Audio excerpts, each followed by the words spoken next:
So welcome back to some games I've been playing recently.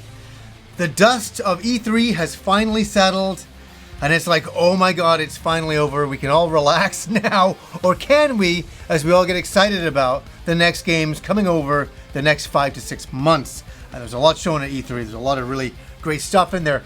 What are some games that you guys have been playing? Let me know down below. Now, I got a few things I want to say here, a few things I want to talk about before I really get into this exactly, is I want to say thank you to everybody who wrote to me and Kim, wishing us the best, because our baby was having her final operation, and I just want to say the operation went successfully, and baby's recovered really, really well, and sleeping really good, eating really well, everything's really good. And I have to mention this because about 14 months ago, basically me and Kim heard that we were going to have an operation, a couple of operations for a baby, and we were never right after that. I mean, the pressure, the horrible feeling you get thinking that your baby has to go through that, and you just, I can admit something now that I couldn't do before. I felt this like dark cloud over me and Kim for about 14 months. I never felt right, and I never felt good. I on the show, I pushed my best foot forward, but behind the scenes, I was really, I was not doing well. And I didn't even know how much I wasn't doing well until the baby came out of surgery, and about a week and a half later, when she was doing really recovering and doing awesome, all of a sudden I felt this immense pressure lifting off me, and it's lifted off me, and I can't tell you, all of a sudden I feel like my old self that I haven't felt like in a long time. Now that I know she's okay, now it's like, okay, I can be okay. And so it's been wonderful. I don't know if you've noticed, but I've put out quite a few more videos lately because I've had so much more energy, and I can concentrate on having a bit of more fun, because I couldn't. For 14 months I was just walking on eggshells, and it was really, really intense for me and Kim. And I just want to say baby's doing really well, and I just want to say thank you for all the messages. Now let's get into some games I've been playing. I'll say this much, I got about 3 or 4 to get into, and some good ones with Final Fantasy Integrate and Intermission, and also Ashen Monster World 4 we'll get into. But the first one I want to talk about is a game from 30 years ago that I finally played again. I played it 30 years ago, and I finished it on the TurboGrafx, and that game was Newtopia, right here. A real childhood classic of mine. It's an action RPG like Zelda. It is basically a Zelda clone. You can't get away without saying that, for sure. And I just want to say that, remember when I just talked about that immense pressure kind of lifting off me? It's so strange. All of a sudden I started to get these little vibes again. I'm like, I want to play Newtopia. On my TurboGrafx Mini, I want to play Newtopia, and I just want to finish a couple of the dungeons, something I haven't done in 30 years. So there was one night, baby went to bed, Kim went to bed, I got a gin, I put it down, lit a candle, and I started to play Newtopia, and I can't tell you the amount of amazing fun I had that night. It felt so awesome to revisit a game and to have a moment and to enjoy it, to really have a bit of fun there. And I kind of got myself lost in old school goodness, and it was very therapeutic, and it was very, very good for me, and I really enjoyed that night quite a bit. And I finished the first couple of dungeons like I wanted to do, and I was like, God, I haven't finished these dungeons in 30 years. And it was so nostalgic going back to it, and I was like, my God, you gotta do that once in a while. If you're dealing with a lot of stress, if there's a lot of stuff on you, go back to an old school game. I'm telling you, it can be very therapeutic, and that's what Newtopia was for me. And it was fascinating to go back to a game after 30 years. Absolutely ridiculous. Now, I just want to speak about another game, Ratchet Clank. I'm near the end of that game, and I did some first impressions, and I was just gushing about it, saying how much I absolutely loved it. And let me say, I still absolutely do. It's one of the best looking video games I've ever seen. And yes, some of the complaints out there are that there's so many cutscenes. The game is mostly cutscenes. The game is not mostly cutscenes. Yes, there is a lot. There's a lot of that stuff. A lot of movies shown. But when you're playing the game, it is a movie itself because it looks so real. And I think there's a good balance between the storyline elements and the gameplay elements. Is there a little too much cinema? I guess so, but it doesn't detract from the gameplay that's going on there. The other thing I want to say about that is, yes, it's Ratchet and Clank. You know what you're going to expect. You're just shooting enemies and fighting bosses. And doing platforming. That's what the game is. I mean, if you don't like Ratchet and Clank games, you may not like this. But I'm telling you, I can say this. I'm not a crazy Ratchet and Clank guy, but this game floored me. This game, looking at the main character and the environments, I was like, this is so cartoony and so perfect how they got this. It is like next generation gaming, and it kind of made me think. I'm like, what's Nintendo going to do in the future? Can they match this level of graphic fidelity? I'm sure in the future they can, but right now in 4K, it's a showstopper. That is for sure. And I kept thinking I would love to replace the main character, Ratchet, with like Fox McCloud. And having him, the old Fox McCloud adventure style of game, Star Fox Adventures, that would be cool. And an RPG. My mind was racing while I was playing it. I just was enjoying the experience so much. And anybody with a PS5, and I'm sorry for anybody who hasn't been able to pick one up. I know they're really hard to track down. It's frustrating. Now it's getting ridiculous. But I hope everybody can eventually get a PS5 and try this game. At least rent it or borrow it off a friend, because I really would recommend it that much to try it out for sure.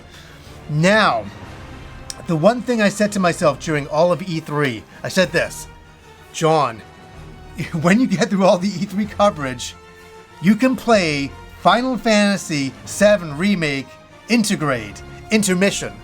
You can play, that's your thing. That's your thing. And so I saved it for that, and I was going crazy. I'm like, is it that time yet? Where the last few days I was able to sit down, and it's only a 5-hour mission to do the Yuffie mission for Intermission. So I sat down and I'm like, here's my moments. Again, wife and baby in bed, sleeping. I'm up to the wee hours of the night. And there's something I want to say about Intermission. And obviously the upgrade into 4K on the PS5, which I did do. I sat there looking at the screen, playing as Yuffie, and I was in disbelief. And it made me feel something that I haven't felt for a long time. It made me feel that I was playing a next generation Final Fantasy game, right? Over the years, Final Fantasy games, when they would come out, remember like on number 3, number 6, when that came out, you're like, oh my god. And then 7 blew your mind, and then 8 did that as well. And the upgrade's been going a little bit at a time. Some ups and downs through that series near the end. But this game, the graphic fidelity is so amazing that I did what I used to do with video games. I would just stop and look at it. Or I'd go up to certain, and I won't ruin it. I'm not going to show any spoiler footage. This is just from the very beginning, stuff I captured. I'm not going to ruin it for you. But it just, looking at the detail and the textures, and I mean the money that Square invested into Final Fantasy the Remake, it's extraordinary. And it's one of my most beloved games on next gen right now. It's unbelievable. So I finished Yuffie's mission, Intermission, and the only thing that I want to say without spoilers is that all I say is this, that ending. That's all I have to say. I really enjoyed my experience, and it made me go, where is part 2 for the remake, the real part 2? Because this is a side mission, right? Where is part 2?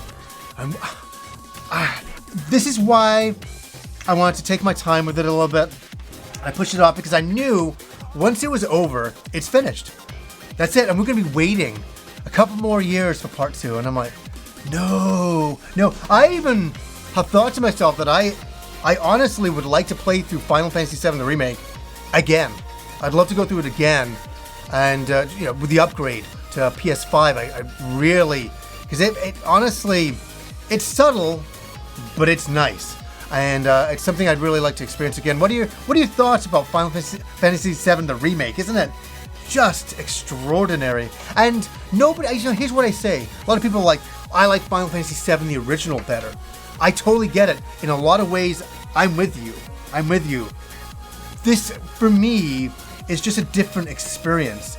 Nothing can take away from Final Fantasy VII, nor should it. It's its own thing. This is its own thing as well, and it's kind of, you know, you're going through Midgar in a whole different way, exploring it in a totally unique way, and I really dig it, man. I think it's really awesome. Okay, the next thing I have to talk about is Asha in Monster World 4. Here we go. This has been a long time coming. I know a lot of people wanted me to talk about it, and here I am. How is it? It's not bad. I remember when they first showed the game, I was not the biggest fan of the graphics, and I still am not. And that's only because in the last few years, what they've done with the Wonder Boy series in general, Monster Boy, has been extraordinary, and they've taken it up a notch. And I think with Monster World 4, it comes across looking kind of like an indie game, and I think it looks good. I don't think it looks great, but is it acceptable? Sure. It's the exact same gameplay as the original game, and I love the original Monster World. It's just so classic on the Genesis, Mega Drive. And it's nice to have an English version. An English version came out a little bit ago, but now we have this new remaster. And how was my experience? It wasn't bad. I mean, it's exactly everything I thought it was going to be. It's me playing Monster World 4 again with these style of graphics, and they're not offensive, but they're not as good as I was hoping they would be.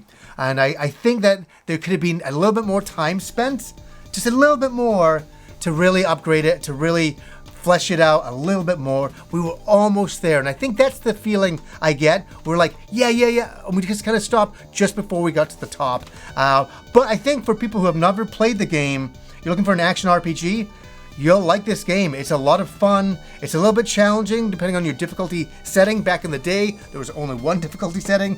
I remember I got a lot of memories of Rob coming over. I remember we planned out days. Every Wednesday, he would come over and we would play games that night. That was our thing. That was our day to get together. And we did about 3 days in a row, 3 Wednesdays in a row to play that game. And to go through the English translation, and my God, it was hard. I remember even with save states back then, it was like, good Lord, this is a bit challenging, that's for sure. But had a great time back then, and yeah, the game is not bad. It's not bad. Now, the final game I'll just talk about is something I played for about an hour or so, and it's something I've been really looking forward to, and that is RType Final 2. I played the demo. I was like, yes, this is for me. Obviously, this is a sequel to RType Final. This is supposed to be the swan song to everything RType. It's not. It's just the name Final now, which is so funny. As soon as I saw RType Final 2, I'm like, it ain't final. That's for sure. And so, how is this game? It's gorgeous. I really like the RType series in general, so I really feel at home here. And seeing the graphics and some of the challenge is really nice as well. It harkens back to past games and stuff like that. So some levels I'd have to do over and over again. I was like, wow, this is really challenging. But it's the same as the old games. If you memorize the patterns and where not to be with your ship, you'll do okay. And I've really enjoyed that game. I don't know how many of you out there have picked up RType Final 2. I feel that it's a very small game that not a lot of people were talking about when it came out, and I'm just kind of curious if anybody was out there enjoying it like I was. I absolutely was. So guys, those are some games that I've been playing recently, and I just want to say this. Now that I've been dealing with a lot of this stuff, I just got to finish off Ratchet Clank, and then it is time for Phantasy Star Online 2 New Genesis. I'm moving on. I've had a lot to deal with. There's been a lot going on. But that game is calling to me. I'm going to go in, create a brand new character, and see what that world has to offer. I'm very excited about that. I always get nervous about these games. I'm like, John, hold back, because I can't get sucked in like I used to into those games. Like 750 hours gone. I don't think that can work the same for me nowadays. But I'm really looking forward to trying this game out and getting into that world. That is for sure. So anyways, guys, until next time.